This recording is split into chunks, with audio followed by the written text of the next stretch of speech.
Okay, so we're talking about youth prep for meetings, and with youth prep for meetings, it's probably one of the most important parts of the youth support partner role, in my opinion. One thing you want to keep in mind is what the type of prep is. Is it for an initial planning meeting, or is it for a meeting that we've been planning for a while, or crisis prevention, because it will look different for each area. When it's an initial planning meeting, they have not been in one of our meetings before, so we want to make sure that they understand our agenda and ground rules and why they're important.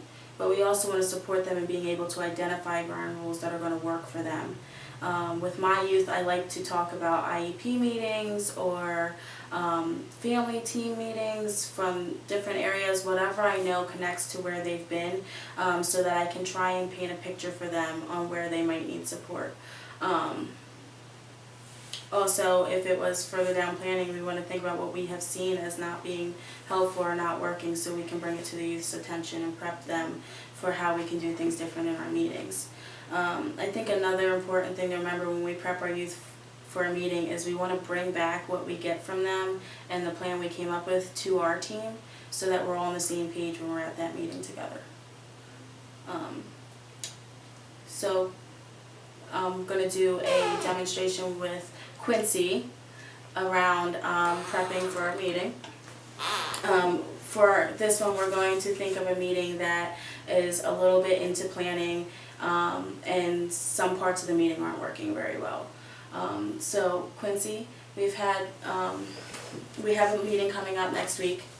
We're going to be planning around you and your relationship with your brother at home. You had said that you wanted to have a better relationship with him and not argue so much. And I've noticed that when we've had our previous meetings, you seem to get a little upset when your mom's talking. Yeah.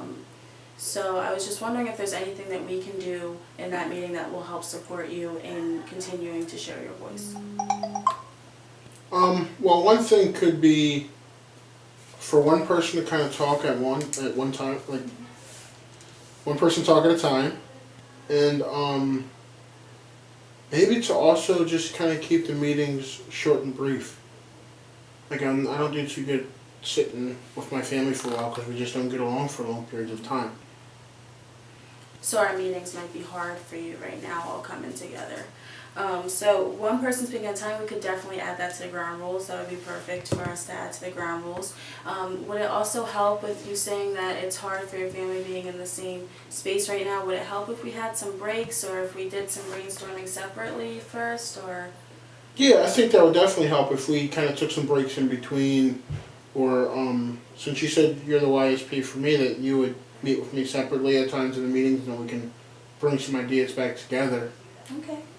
And how would we want it to be scheduled as a break, or is there a way that you and I want to communicate with each other that you need a break? Would you give me a sign, or do you just want us to have a ground rule that we would have one before brainstorming? One before brainstorming and probably one after, just to kind of release everything that was said that could upset me. Okay. Sounds like a plan.